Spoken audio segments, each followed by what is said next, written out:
I'm back. All your favorite wrestling shows rolled into one.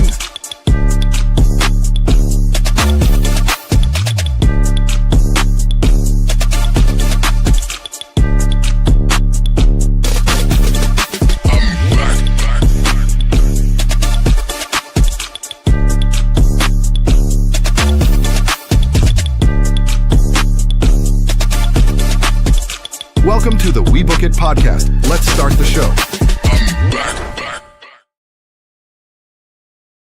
And just like that, we are back, baby. What's going on, everybody? It is the Who's Next with NXT. I am your host, Virgil, here with another edition of Who's Next with NXT, guys. And the NXT landscape has shifted considerably in the wake of the Great American Bash. And now the build-up begins to, personally, one of my favorites. We're building towards Heat Wave on August 30th. Guys, Kendal Grey will face her first test as NXT Women's Champion when she defends against Natty, a formidable force from WWE's main roster with a long list of accolades to her credit. A win over the multi-time champion would go a long way in establishing her as the new female face of NXT. Fresh batch of contenders will be crowned when two fatal four-way matches determine who challenges next for the NXT Tag Team Championships. Vanity Project and NXT Women's North American Champion Zarya. In other action, Shiloh Hill will keep his momentum rolling as he battles Niko Vance one-on-one. So let's get into it, folks. Make sure that you guys like, share, and subscribe, and comment below your thoughts on this edition of NXT. First and foremost, Kali Armstrong, Lola Vice, and Kelani Jordan call out Kendal Grey. So, Kali Armstrong made her presence felt during last week's main event when she destroyed Kendal Grey at ringside. And she explained at the start of this show that it was her only way of getting her attention and making a name for herself in the NXT women's division. She isn't one to complain about getting overlooked for opportunities, she says, and puts the entire division on notice. That brought out the now former NXT champion Lola Vice, who calls Armstrong impatient before making it clear she wants her belt back. Kelani Jordan also emerged to let both Armstrong and Vice know that neither of them deserve a shot and that they should be next in line following her win over Tatum Paxley last week. Chaos ensued, and then from there, Armstrong stood tall. Guys, listen, this is a very basic opening segment for NXT. Obviously, we see people jockeying for a position within the brand, which I feel like there's a lot of that going on since they've called up all of the standouts from the last class of NXT. So for me to watch these guys now and see so many of them trying to jockey for a position, it's really, really weird. And then there's the old people like Natty that are there just to help others look strong, which we'll get to her later. Next up, we have the NXT Tag Team Championship #1 contenders fatal four-way tag team match. So combatants include OTM, Dark States, Osiris Griffin, and Cutler James, Birthrights, Channing Lorenzo, and Uriah Connors, and the dynamic duo of Sean Legacy and Dorian Van Doe. Standard fatal four-way tag team rules apply in this match. That means there's 4 men in the ring. There are 2 men. Oh, I'm sorry. There's 4 teams out on the outside and two men inside the ring working. So OTM dominated prior to the commercial break, and Van Doe was impressive whenever he was on offense in this one.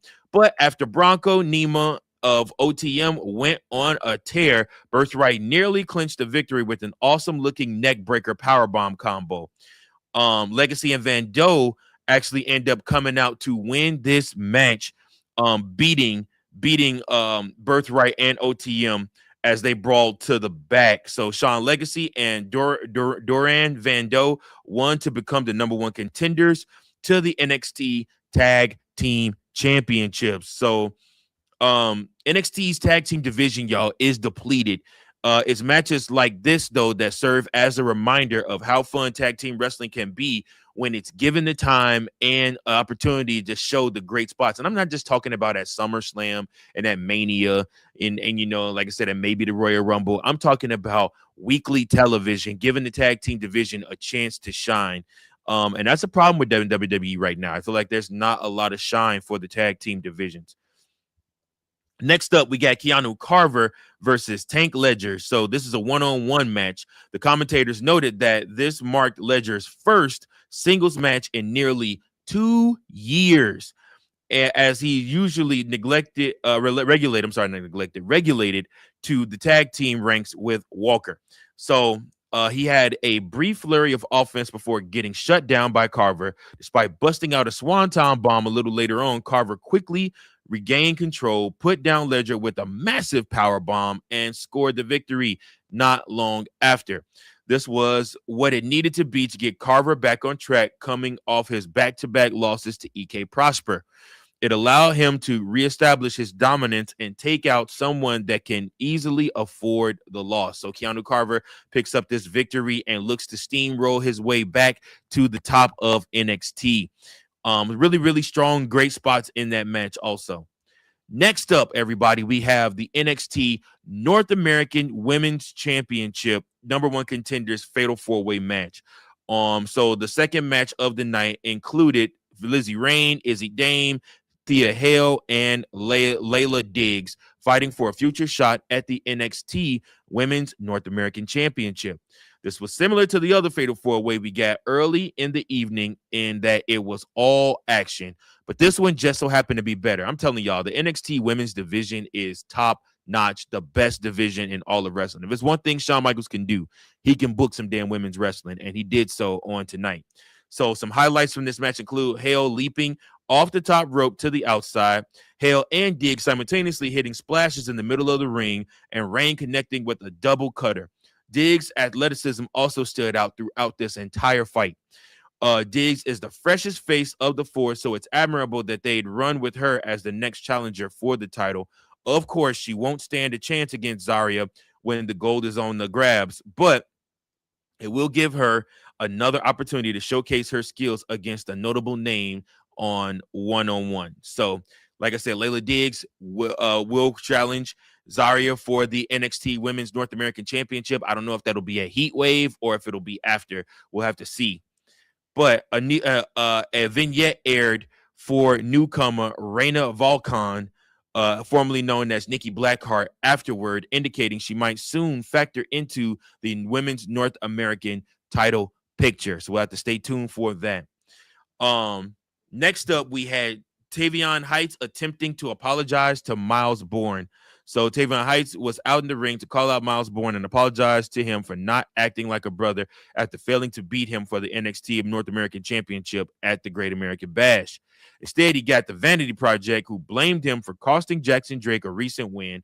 Drake told Heights he would have gotten the job done against Bourne had it been him in there and not Heights.